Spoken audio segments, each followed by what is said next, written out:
Meet the Su-35. Putin's incursion into Ukraine has renewed interest in Russia's military technology. While Russia is not the threat to U.S. interests that the Soviet Union once was, Russian military technology does garner a certain amount of respect from Western observers. And one realm where the Soviets, and now Russians, have always been superlative is the realm of aerospace design. It wasn't happenstance that led the Soviet Union to beat America to almost every significant milestone in the space race, sans landing on the moon. Soviet success was earned, and an outgrowth of a robust and sophisticated aerospace industry. Times have changed, however. Americans have comfortably pulled ahead of the Russians as far as quality and quantity of aerospace output.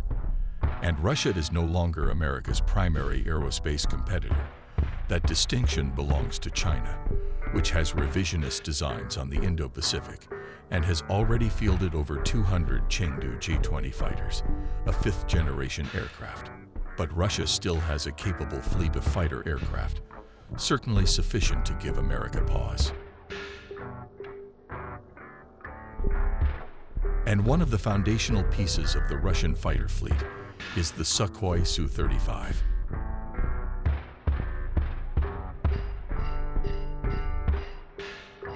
The Su-35 is a derivative of the Su-27.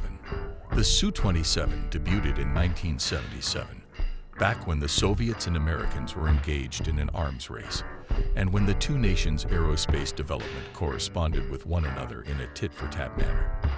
The Su-27 was, visibly, a direct answer for the U.S.'s newly unveiled, large fourth-generation fighters, the F-14 and the F-15. Both the F-14 and the F-15 were twin-engine, highly maneuverable aircraft capable of trucking heavy ordnance over long distances, while outfitted with sophisticated avionics. The original variant, Su-27, like the F-15, was designed for air superiority missions, before later variants were modified to accommodate a wider mission profile.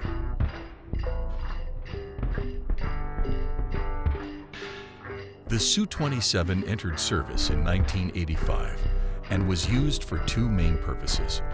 One, long-range air defense against American bombers like the brand-new B-1B and the already decades-old B-52. And two, long-range escort for Soviet bombers like the Tu-95 and Tu-160. The Su-27 would spawn various progeny. The Su-30 is a two-seat, multirole fighter developed from the Su-27. The Su-33 is a carrier-based offspring of the Su-27. The Su-34, another Su-27 derivative, features two seats, side by side, and is used in a fighter-bomber role. The thrust-vectoring version of the Su-27 was developed, the Su-37. And of course, the Su-27 gave rise to the Su-35. The Su-35 features the N035 Irbis-E Snow Leopard Passive Electronically Scanned Array, PESA, radar. The N035 is an improved version of the N011M radar and can detect an aerial target up to 250 miles away. The N035 can track up to 30 aerial targets simultaneously and can engage 8 aerial targets simultaneously. The N035 is also capable of providing the pilot with high-resolution ground images with synthetic aperture mode.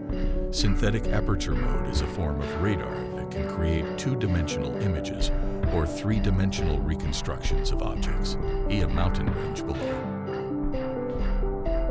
To supplement the N035, the Su-35 is outfitted with an OLS-35 optoelectronic targeting system, located forward of the cockpit, to provide infrared search and track.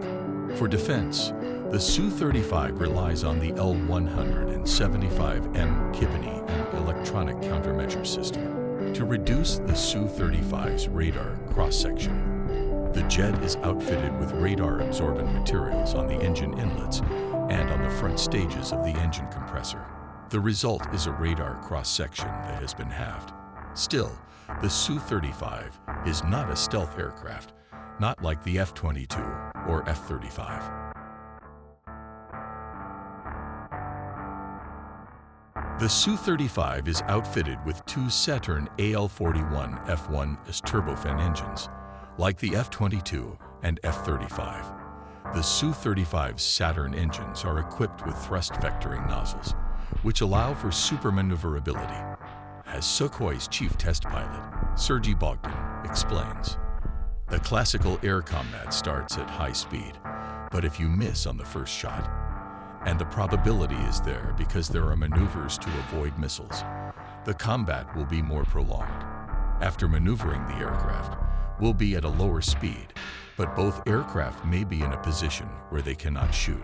But super maneuverability allows an aircraft to run within 3 seconds and take another shot. The Su-35's super maneuverability allows the aircraft to perform post-stall maneuvers at low speeds, which differs markedly from the Western air combat maneuvering philosophy, which emphasizes the retention of an aircraft's kinetic energy.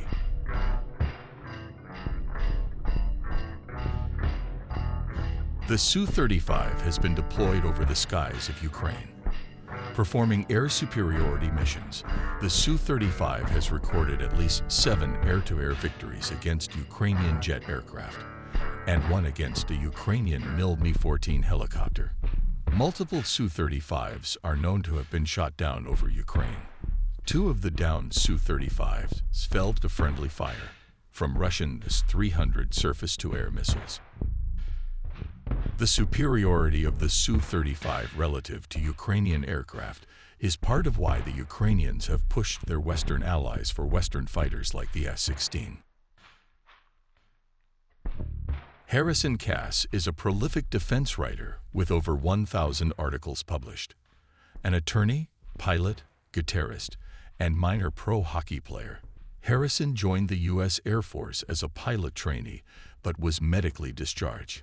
Harrison holds a BA from Lake Forest College, a JD from the University of Oregon, and an MA from New York University. Harrison listens to Dawkins.